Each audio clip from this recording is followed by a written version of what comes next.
Okay, welcome everybody. Part 3, just a reminder, I think Rabbi Helfgot, I'm sure we'll remind you at the end, but next week is parent-teacher night at SAR. So Rabbi Helfgot will not be giving the shiur next week, so we'll wait till 2 weeks, Erev Thanksgiving, no? I guess he was speaking Erev Thanksgiving. We learn Torah, we learn more Torah on Thanksgiving. Right. In Everybody's Canada, it's home. not Thanksgiving, so it doesn't, Right. And we already had our Thanksgiving. Happened to be on the first day of Sukkot this year, when the Monday of Sukkot, but which is a more appropriate time anyway. And tomorrow, Shuli Mishkin is back. She was away last week, so we take musical chairs. Who gets a week off? And the Parsha shiur tomorrow night will be by Rabbi Shulman, who's in the middle of giving his wonderful shiur on Sefer and Sefer Daniel, but he'll also be giving the shiur tomorrow night at 8:30, and then of course my shiur Friday morning on the Siddur. Okay, without further ado, Rabbi Helfgot, part 3 on Sefer Melakhim. B'vakasha. Thank you, Rabbi Kelman, and it's again wonderful to be with you. Okay, so the first week we did a major overview of Sefer Melakhim. Last week we did one take on the first perek. We did a deep dive and a close reading of all the political intrigue that appears in the battle for control of who will continue David's dynasty, whether Adoniyahu or Shlomo HaMelech. And we did a lot of analysis of the text, but our lens was very much a political monarchic political intrigue lens, and that's one element that's certainly going on in Perek Aleph. And we didn't finish Perek Aleph, but we finished to a great extent that part of analysis of Perek Aleph. As I mentioned at the end of the shiur last week, this week, certainly the first half of the shiur, I wanted to go back to Perek Aleph and also highlight another dimension that emerges when you read the perek carefully. In addition to all the political challenges, and remember we noted that in the beginning of Shmuel Bet, the first 4 children of David are Amnon, and then Avshalom, and then Kilav, who we don't know anything about, and then finally Adoniyahu.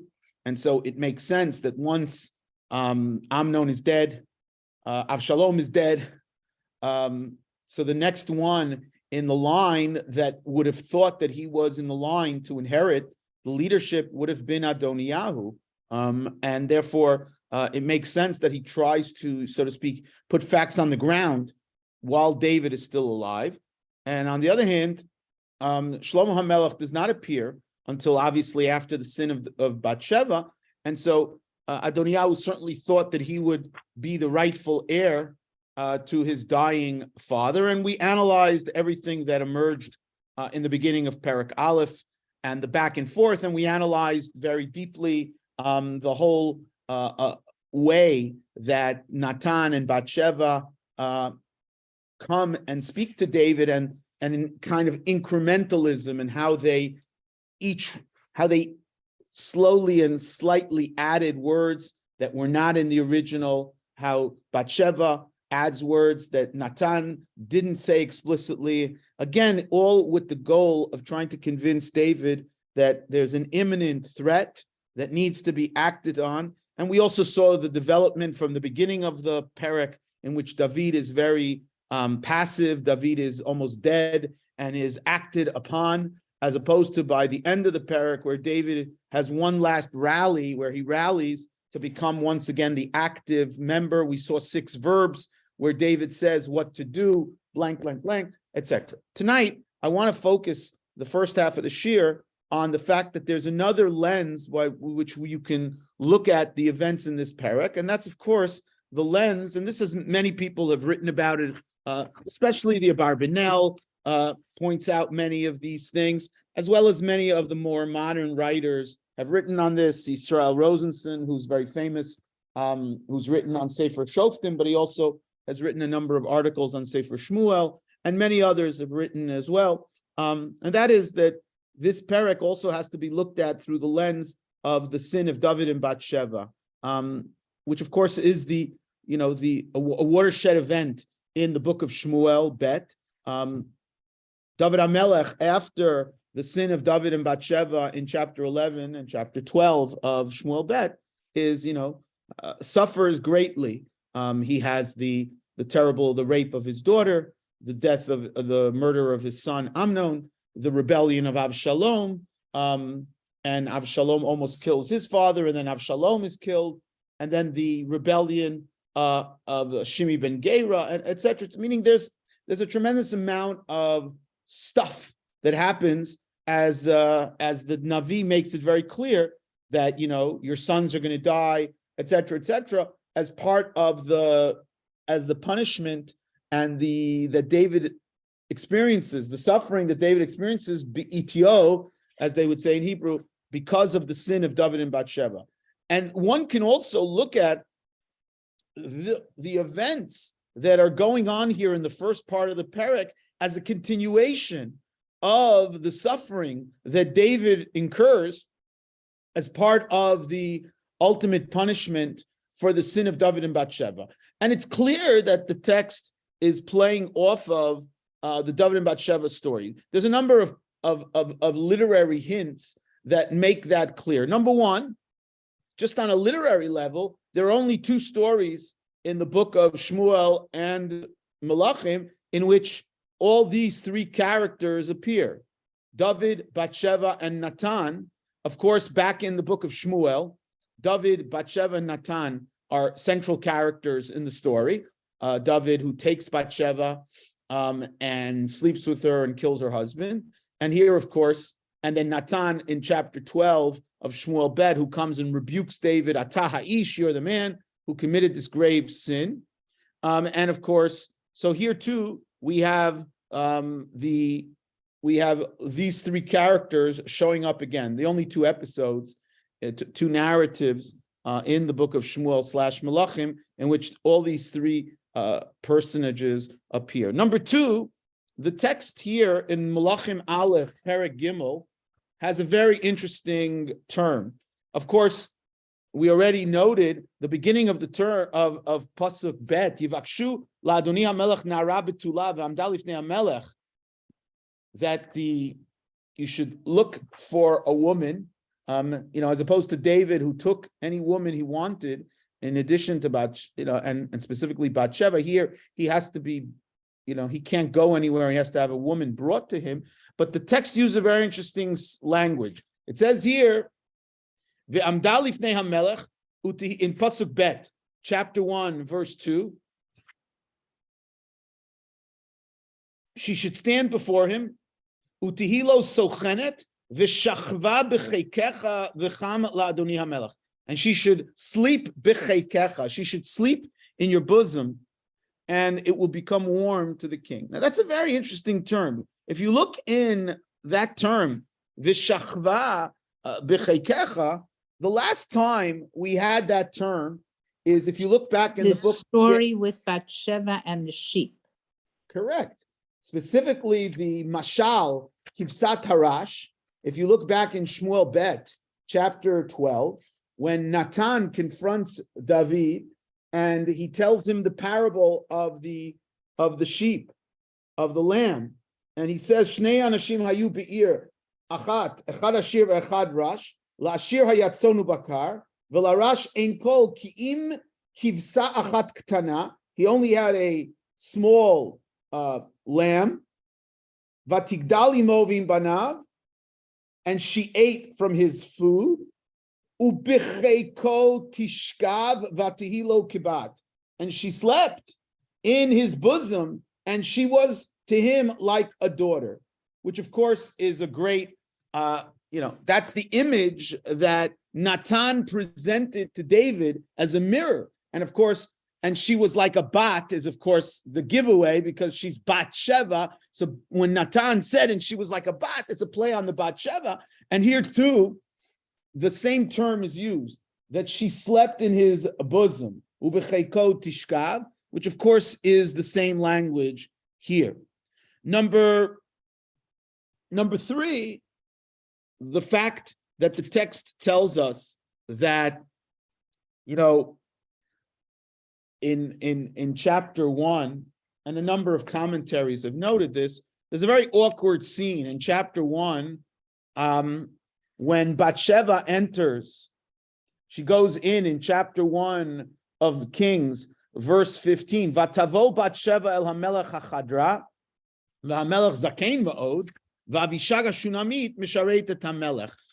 Again, you have this image here where the Bible juxtaposes the fact that Bathsheba comes in as Avishag is taking care of the king, and immediately the text had told us and reminds us here, and the text had told us before that Hamelech lo yida'ah, Hamelech did not know her, which of course is a kind of opposition that David, who could not resist the, so to speak, taking Bathsheba here at the end of his life, he's in front of Bathsheba and cannot in any way, and in his feeble state, he cannot do anything with the Sochenet, with Avishag, in contrast to what he did with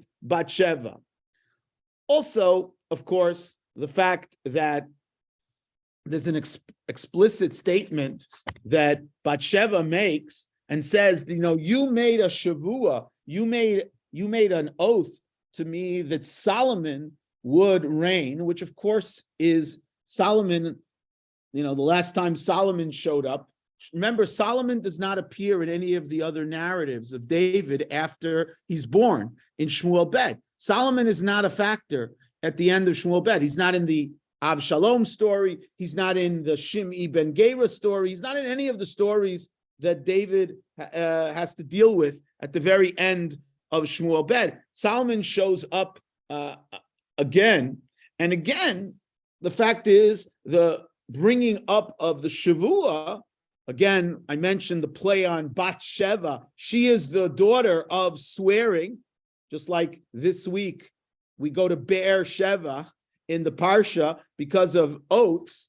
So here you have basically this oath, which of course can be read as, David kind of trying to make it up to Bathsheba.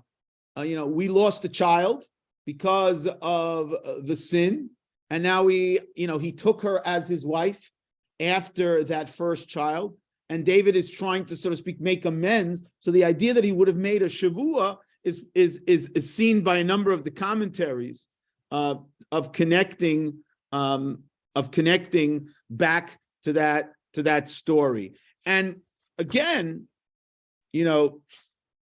this idea of David suffering at the end of his life, as connected to the story of David and Bathsheba, again, is pretty, I think, something that we would have, we would recognize right away. Again, just to read from the language of the Abarbanel, David sinned greatly, admitted his sin, repented fully, and received its punishment. And through this, his sins were atoned.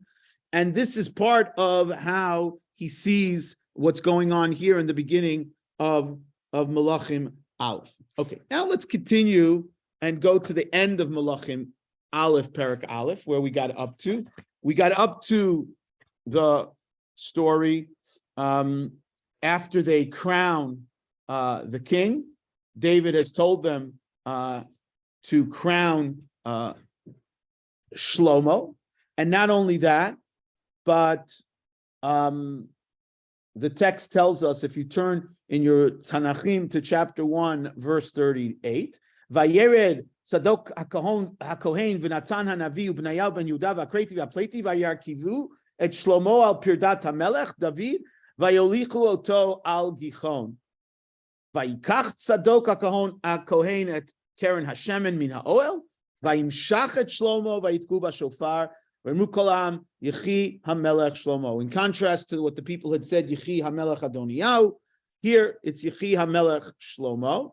But not only that, they bring him up back to, and they bring him to, excuse me, and they, yeah, okay, they put him on the Pirdat HaMelech, and they go to the Gichon. I mentioned last time the Gichon is in the city.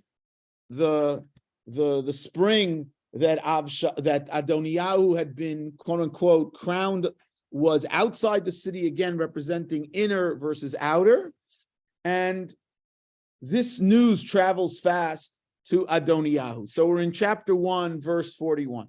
Vayishma Adoniyahu v'chol hakruim asher ito v'hem kilu le'echol vayishma Yoav et kol hashofar vayomer madua kol hakirya homa. Why is you have all this sound? Odenu midaber v'hinei Yonatan ben Evyatar kohen ba vayomer Adoniyahu bo ki ish chayil ata v'tov tivaser. You're going to bring good news. Vayan Yonatan aval Adonenu hamelech David himlichet Shlomo. Again, notice the recognition that David was still the king, meaning even after Adoniyahu had been crowned king, that it was clear to them that he would simply be on the throne together with his father. It's not like Avshalom, who went to kill and replace his father. From the perspective of the people, they were just trying to, so to speak, put facts on the ground that Adoniyahu had now been appointed to be the heir apparent and be the one to help his father through old age until he died. Again, very much like I mentioned last week, like King Charles, during the last few years with Queen Elizabeth, that he would help her. And so Adoniyahu, they thought, would be able to, at least in this initial thing, to be crowned and continue together and reign with his father. But that's not what happened. Instead, Shlomo did that. And so it's Adonenu HaMelech David himlichet Shlomo, Vayishlach ito HaMelech et Tzadok HaKohen ben Natan HaNavi b'nayav b'nayadav HaKreti, Vayarkivu ato, Vayimshechu oto Tzadok HaKohen ben Natan HaNavi, L'melech b'Gichon, Vayalu misham smechim, V'gam, and here's the key, verse 46, V'gam yashav Shlomo al Kisei HaMelucha. And he sat on the throne. He sat on the throne already. And that's something that David said he would do. It didn't explicitly say it happened, but he reports that it happened. Again, it holds back that piece of information in order to do the gut punch to Adoniyahu. Exactly what he wanted to see happening, that he would reign together in the life of his father. No. V'gam ba'u avdei hamelech levarech et Adonenu hamelech David lemor yetiv Elohim Elohim et shem Shlomo mishmecha v'yigadel kisei mikisecha v'yishtachavu hamelech al hamishkav v'gam kach amar melech baruch Adonai Yisrael shenatan hayom yoshev al kis'i ve'einai ro'ot. That I've been alive to see this happen. That's a very key term. Of course, we know that the term to see is very key in the book of Samuel. It's also going to be very key in the book of Kings. David, this book starts with David on his deathbed, and he proclaims right before he dies, he says, "But I have seen my son sit on my throne." It is not by accident that the end of this book concludes, as I mentioned 2 weeks ago. This book begins with the establishment of the house of David, that he has an heir apparent that will continue the line of David, and the building of the house of the Lord, the Binyan Beit HaMikdash. And the book ends, I mentioned, with the conclusion of the house of David. Sidkiyahu, who is the last king in the book of Kings, is not. It's the first king of Judah who is not son after son after son after son. He is the brother of the deposed Yehoiachin. But also, Sidkiyahu, if you remember, what happens to him at the end of his life? His children are killed before his eyes, and then they gouge out his eyes. So it's a closing of a circle. The book begins with David saying, Ve'einai ro'ot, and my eyes see the continuation of my lineage. And the book ends with the last king of Israel, the last king of Judah, whose eyes are poked out. Who, what does he see? The last thing he sees before he dies and before he sees that his children are killed before him, that there is no hemshechiyut, there is no continuity. And so the book is very powerful. At this point, it's pretty clear to the people that the jig is up, because number one, they're outside of the city, which means they never made it into the city to establish their presence and to establish their foothold. They don't have a Navi with them. I mentioned that last week. The Nevuah, the Nevi'im are on the side of David. God and Natan are on the side of David. They had some support, but it never materialized to the point where they could actually say that whatever they did was accepted. In contrast, the public will, right?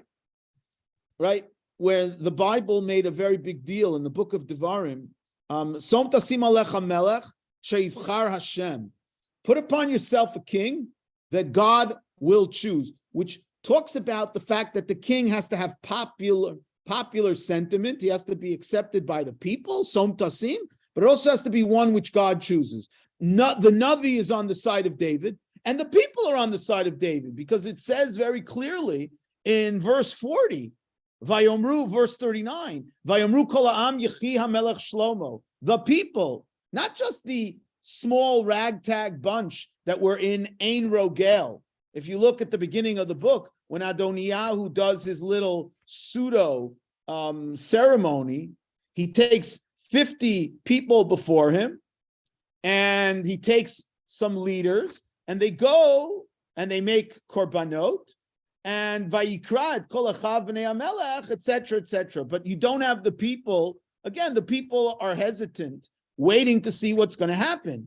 And the Bible here tells us what happens in the end. In verse 40, vayalu kol ha'am acharav, va'am mechalalim b'chalalim usmechim simcha gdola, v'tibakah aretz b'kolam. The people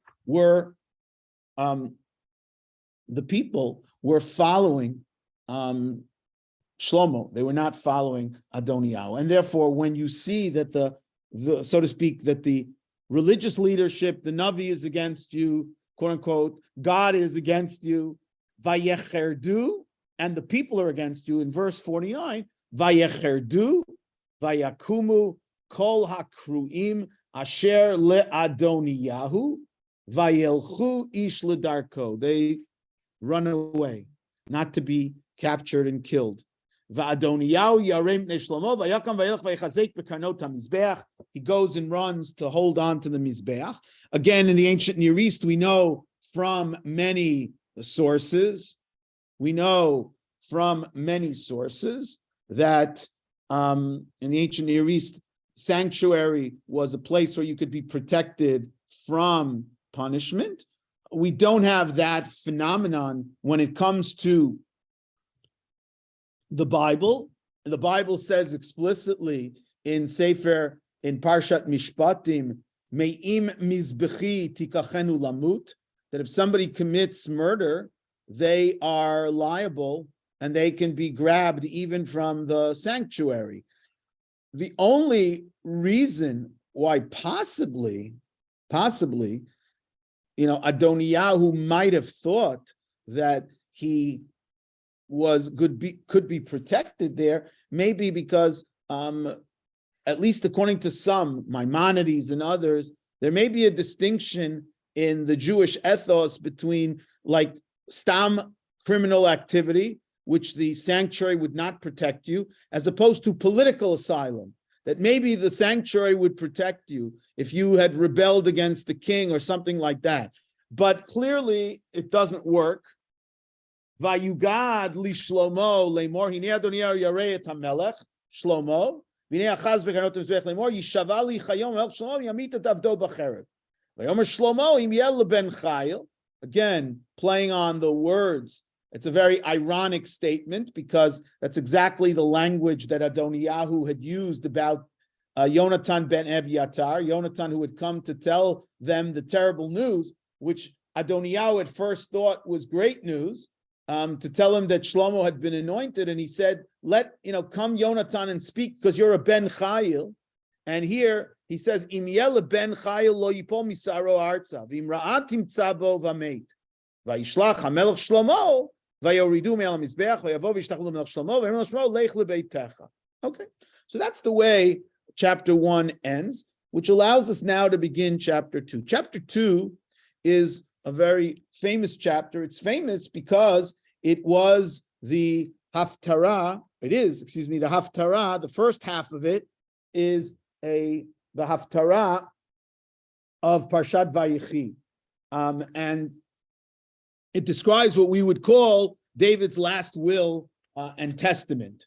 And so it is very famous, but it also, for some people, it's, there's parts of it which are troubling, to say the least, because again, let's see. So just to divide the chapter as we look through it, the chapter divides itself into 3 major parts. Part number 1 is chapter 2, verse 1 through 9, David's parting instructions to Shlomo. The middle of the chapter describes David's death. And the rest of the chapter, the bulk of the chapter, are Solomon's, Shlomo HaMelech's actual actions based on the tzivui that David had commanded him. And if you look carefully, again, as everybody who's written on Melakhim notes, you'll notice that there is kind of a literary twist in terms of how it presents each section. So, for example, in section 1, it starts with Vayikruvu Yemei David Lamut. David's time came soon to pass away. And it ends, again, with Vayikruvu Yemei David Lamut. And if you turn to verse 11, where David dies, in verse 10, Vayishkav David im avotav. So it was time for David to die. Now David actually dies. Vayamim asher malach David al Yisrael 40 shana. So it started Vayikruvu Yemei David Lamut, the days of David to die. David dies, and we start with the phrase Vahayamim, the days that David lived. So again, it's just, we're now starting this new section, and it then continues with the phrase Ushlomo Yashav, chapter 2, verse 12. Ushlomo Yashav al Kisei David Aviv, Vatikon, and his Melucha was established Ma'od. Vatikon Malchuto Ma'od. So we have the days that David reigned, and now Solomon is on his throne. Vatikon Malchuto Ma'od. And how does chapter 2 end? So chapter 2, if you look at the very end of the chapter, which maybe we'll get up to.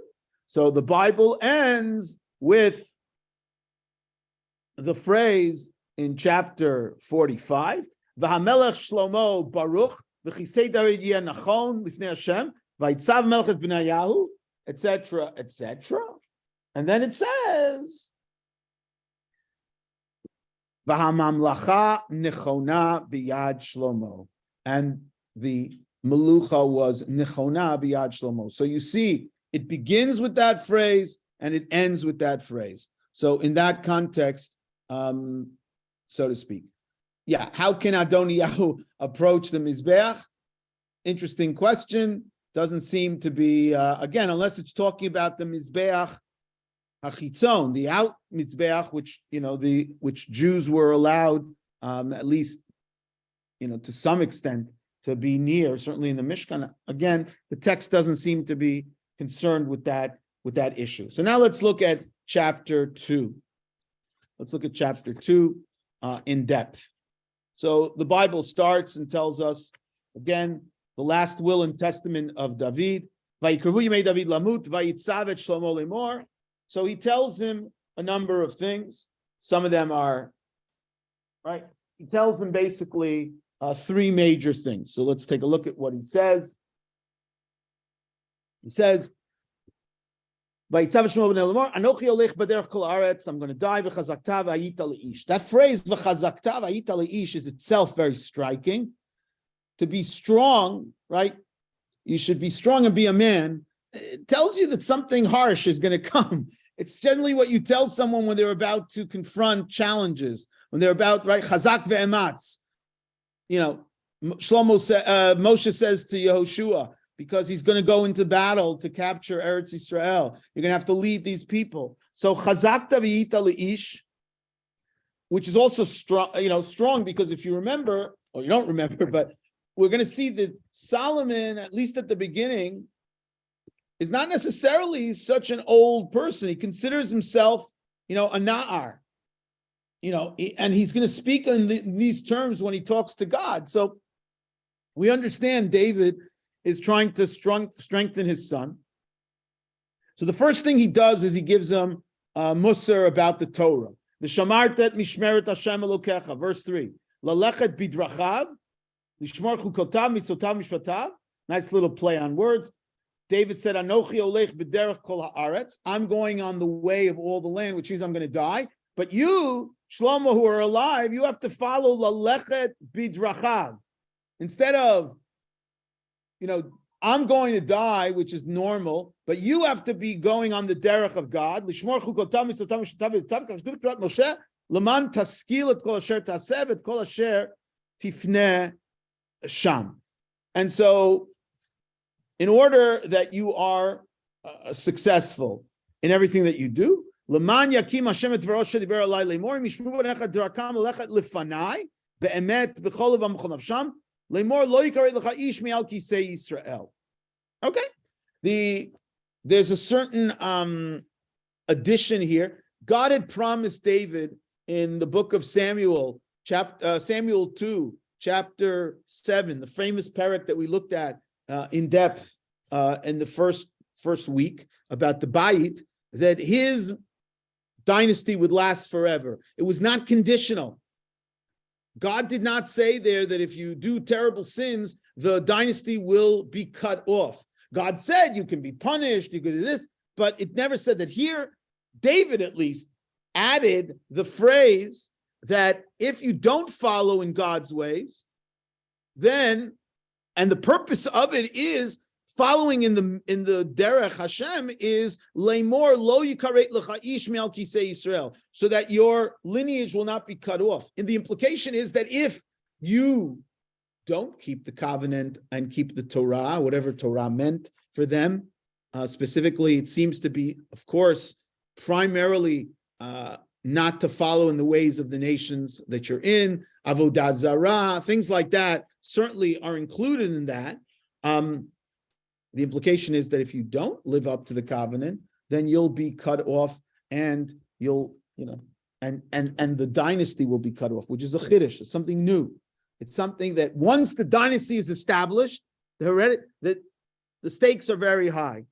It's also a nice little play on words here. It says in verse 3, et kol asher taseh et kol asher tifneh sham. Everything that you turn to, you'll be successful if you keep the covenant.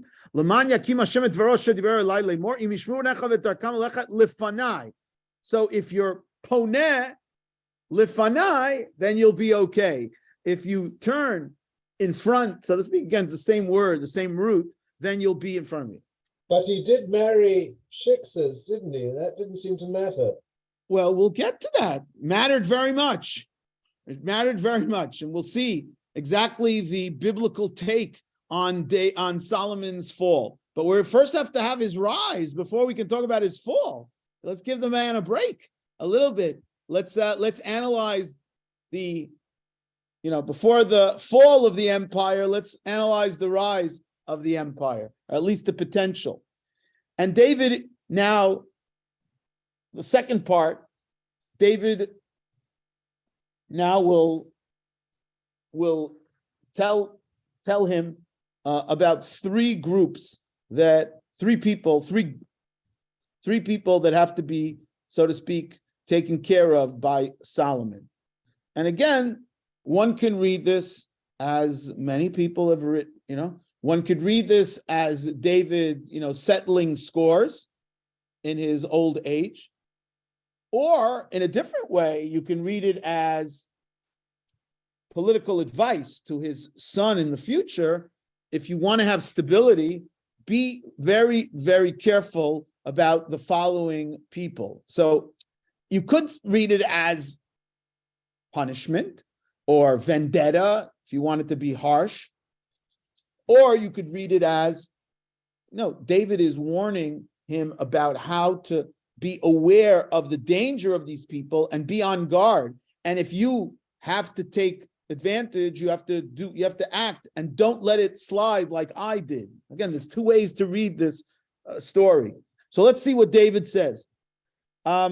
וגם אתה ידעת שעשה לי יואב בן צרויה שעשה לשני שרי צבאות ישראל לאבנר בן נר ולעמסה בן יתר ויארגן וישם דמי מלחמה בשלום וייתן דמי מלחמה בחגורתו של מתנה מלא אשר ברגליו ועשית כחוכמתך ולא תורד שיבתו בשלום שאול. So again, he tells him to be very wary of Yoav ben Tzruya. Yoav ben Tzruya is a very complex figure. Yoav ben Tzruya, throughout the book of Samuel, as we know, was the Ramatkal, the chief of the army of David. And in many ways, Yoav ben Tzruya protected David and did a lot to protect the government. Remember, after the story of Avshalom, and David is crying and crying and crying, and Yoav is the one who pushes him to go back and serve as king, because the whole Melucha is going to fall apart, the whole country is going to fall apart. You have to take responsibility again. So Yoav has some very, very good qualities, and Yoav is generally driven by what he thinks is best for the country. And so he's the one, even after Avshalom was exiled, he's the one that tries to bring Avshalom back, because he believes Avshalom is the best hope at that stage to be the next heir. Shlomo HaMelech is not in the story, he's not in the picture, he's probably a young kid still, and who knows? And Yoav tries to make a reconciliation between David and Avshalom in the book of Shmuel. Yoav was the one who fought the battles on behalf of David. He's the one who, saves David in the Aramean campaign and is able to he's very loyal to David. On the other hand, he's also so hyper concerned with the Davidic dynasty and protecting the Davidic dynasty and protecting the government and the stability that he sometimes will go overboard. And for example, when Avner ben Ner is ready to make an alliance and is ready to surrender, so he kills Avner ben Ner. He assassinates Avner ben Ner. He assassinates at the beginning of the book of Samuel too. He assassinates. Now again, the commentaries there, and any reader is very conflicted. Why did Avner ben Ner kill, why did Yoav kill Avner ben Ner in cold blood? Is it purely because he was concerned with his own status? The Abarbanel raises that possibility, that if Avner ben Ner would have been brought into David's government, maybe he would have pushed Yoav and his status down, and he would not have had the same status as kingmaker. Or was it legitimately because he didn't trust Avner ben Ner? He felt Avner ben Ner represented the northern tribes, represented the Saulian line, and it would be a fifth column being allowed to be in the cabinet to allow Avner ben Ner to amass any power. So again, you have complex motivations why Yoav killed him. But David here clearly saw the murder of Avner ben Ner. Remember, David went into a very long speech there in order to make it clear that he had nothing to do with the killing of Avner ben Ner, and that he had nothing to do with the killing of the Saulian line. And, what Avner ben Ner did put great pressure on David, because it threatened the unity of the monarchy, because many of the people in the Saulian and in the northern territories were probably extremely unhappy and extremely wary and maybe didn't buy David's explanation that he had nothing to do with it, and didn't buy David mourning the death of Saul and the death of Jonathan.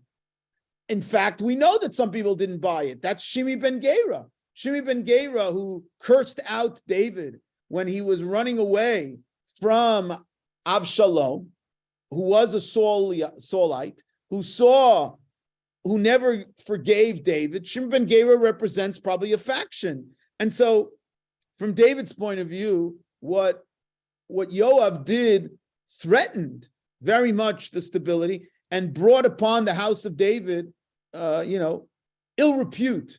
And so when he says here in verse 5, he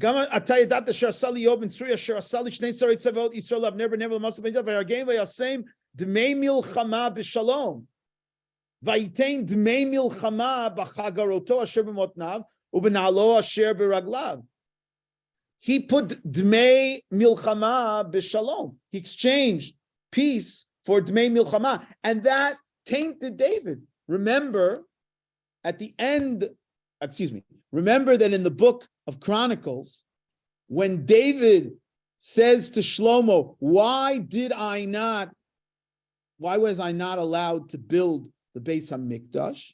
So I was not allowed to build the Beis HaMikdash because there was damim instead of shalom. It's a play on this.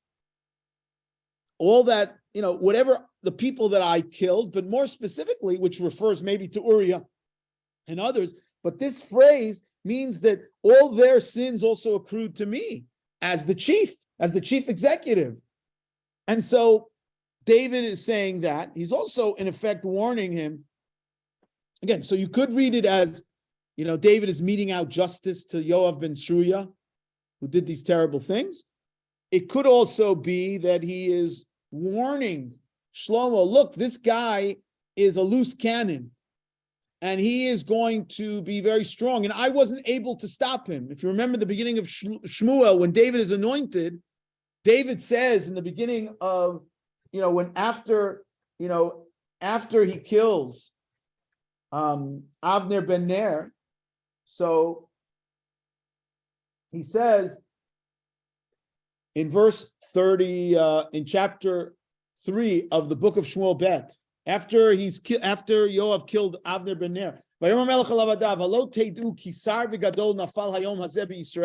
you should know that a great officer, a great leader died today in Israel. I am very, again, what's rach? I'm young, I'm inexperienced, I'm soft. Umashuach melech v'anashim ha'ele b'nei Yisrael kashim mimeni. They're stronger than me. Kashim mimeni. They're tougher than me. I can't take them on.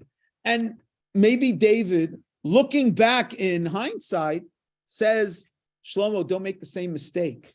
Be very careful with Yoav ben Sruya, because he can threaten you and ultimately undermine you. And you're Shlomo. I was exchanged dmei milchama b'shalom, but you're supposed to be Shlomo. You're supposed to be the shalom. You're supposed to be the one who doesn't have that on his hands. Ve'asita kechochmatecha, and therefore be very wise and be recognize that, don't let him Lo tereid sevato b'shalom sheol. Don't let him die in peace. Meaning, in a certain sense, I think, again, one can either read it as, you, Shlomo, do what I couldn't do. I want you to finish him off. And, or you can read it as, just be very careful and don't let him go in peace, because I know what he's capable of doing. And he is, he's somebody who you really have to watch out for. And he's going to do things. I know him. And so don't let it slide like I did it. That's another way to read it. The Abarbanel reads it that way.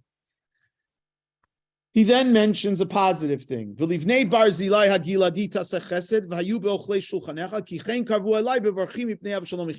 should do chesed with Barzilai Hagiladi, who helped me when I ran away. So the people should see that those who are loyal to the king will be rewarded. This is another way of ensuring stability. Not only, keeping, not only taking care of your enemies and knowing who's your enemies and know who's going to undermine your stability and make it difficult for you to have a unified kingdom, but also you should show that those who showed loyalty and respect to the Davidic line will be taken care of. And number 3,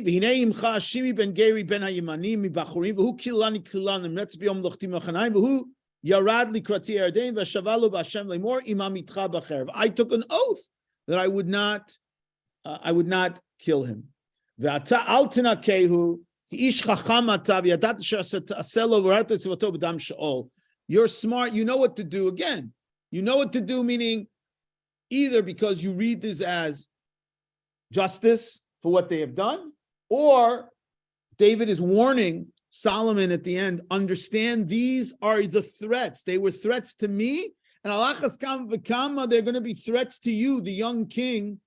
And so you have to be very much aware and don't let it slide the way that I let it slide.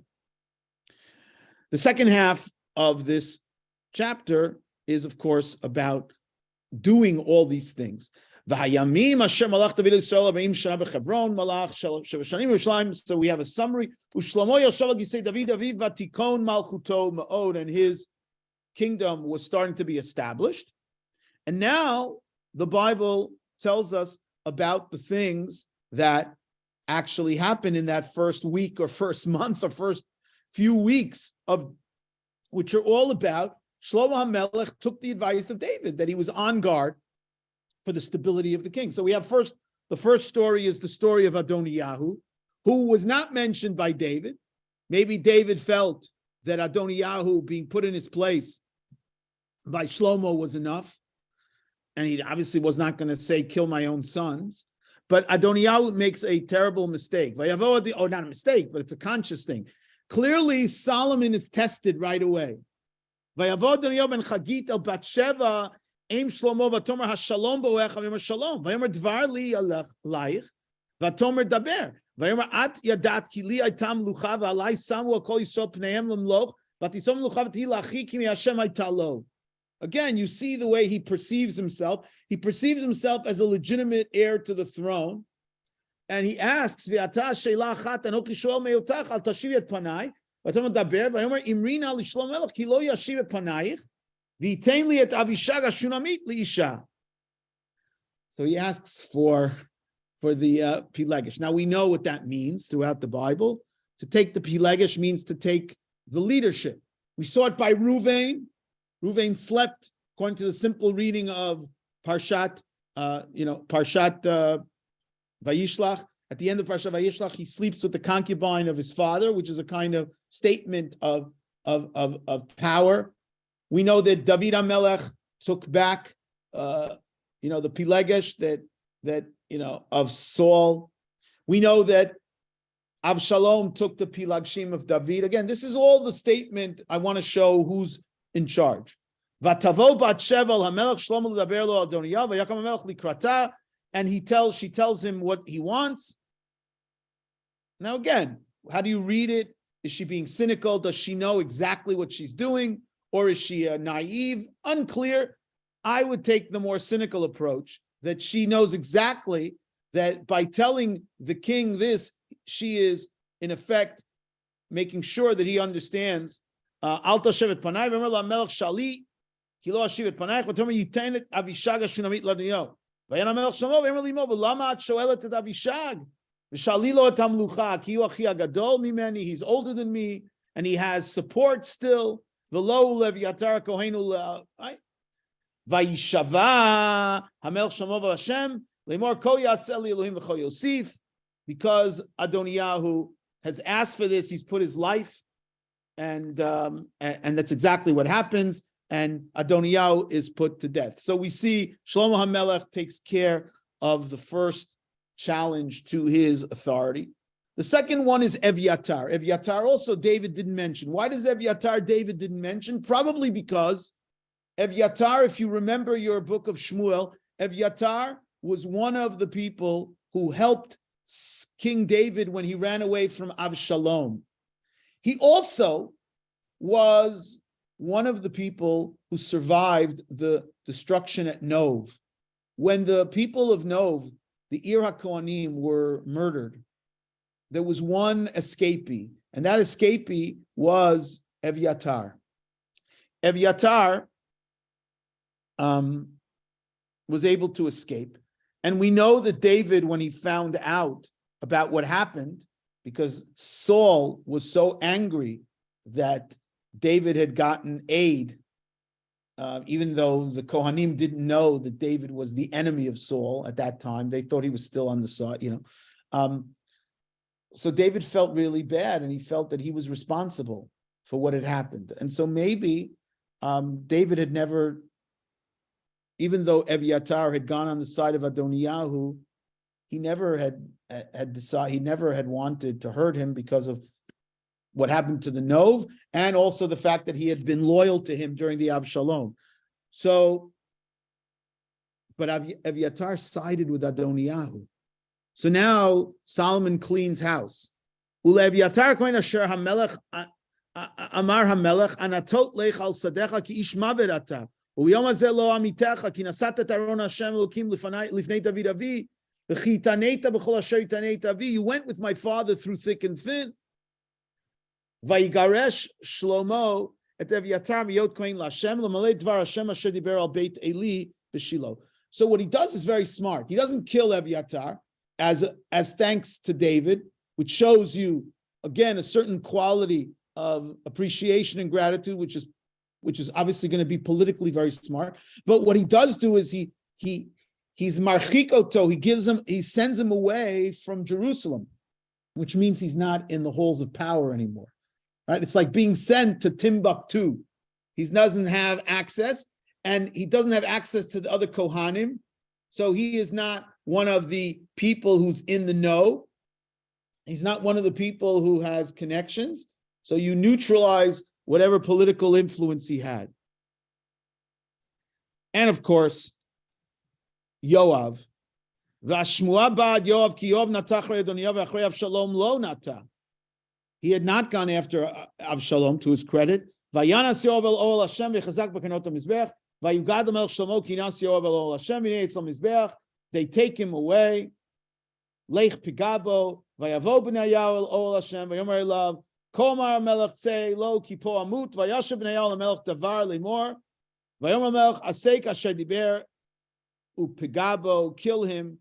And that's exactly what happens, that he's killed. And again, because of what he had done to undermine David's attempt to unify the government and to unify the country.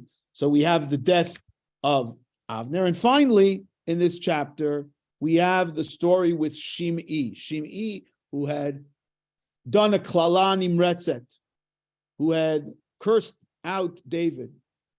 So the text tells us, Vayishlach HaMelech, Vayishlach, and again, David appoints and puts in those, not David, Shlomo, puts in his men. He solidifies power. Shake up, verse 35. Vayitain HaMelech et Benayah ben Yehodah tachtav al hatzava. So Benayah ben Yehodah is officially appointed to be the new Ramatkal, to be the new chief of staff. Vet Sadok HaKohen natan HaMelech tachat Evyatar. And Sadok becomes the official Kohen Gadol, if you want to use that term, in place of Evyatar. So his men are in place. He's taking care of some of the threats. He's taking care of Adoniyahu. He's taking care of Evyatar. Now he took care of Yoav. The only person left is Shimei. Vayishlach melech vayikra l'Shimei vayomer lo b'nei lecha bayit Yerushalayim v'yashavta sham v'lo teitzei misham ana v'ana. Basically puts him under house arrest.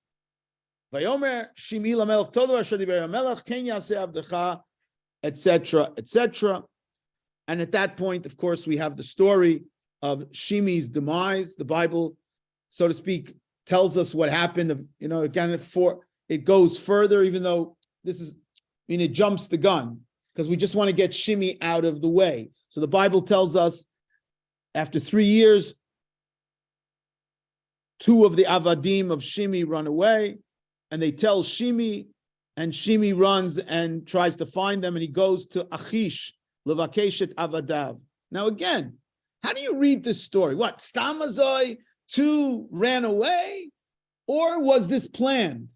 Was this planned that Shimi let them go in order to make a pretext to run? And who's Achish Melech Gat? Achish Melech Gat, we saw, was in the time of David, was where you run away when you want to go against your opponent, where they thought, oh, maybe he's going to come on our side to fight against Saul. David went and fought with the Philistines. Was Shimi trying to make an alliance through the subterfuge? Is that the way to read the story here? Unclear. Shlomo is told about this, that he violated his parole. And now, did Shimi think, oh, I'll be able to justify it, or I'll get enough support, and it didn't happen? But the fact is, Shlomo HaMelech says to him, why didn't you keep Madua lo shamarta tzvat Hashem? Vayomer HaMelech el Shimi in verse 44, Atayadat et kol rashi yadal vavcha shasita l'David avi, ve'yeshiv Hashem et rabcha b'roshecha. You're now getting repaid for everything that you did to my father. V'amelech Shlomo baruch v'chisei David yeh nachon l'fnei Hashem. Vayitzav HaMelech et Bnayahu ben Yehoyada, vayetzei vayifga bo vayamot, v'hamamlacha nechona b'yad Shlomo. There was now a stable government. Shlomo HaMelech's people were in place. Shlomo HaMelech was nachon. He had sat on the seat of David when David was alive. He was now sitting on the throne alone. And hamamlacha nechona b'yad Shlomo. It was now established in the house of Shlomo. Emir Hashem, in 2 weeks, we'll continue. Next week, no class, parent-teachers conferences. We will see the beginning of how Solomon's rise and how he, so to speak, reaches his zenith. And then we'll start to see the building of the temple and then where it goes from there. Okay? Wish everybody a good week and Shabbat Shalom to everybody. Good Shabbos. Thank you. Shabbos. Okay. Shabbat Shalom. Thank you. Shabbat Shalom. Bye-bye.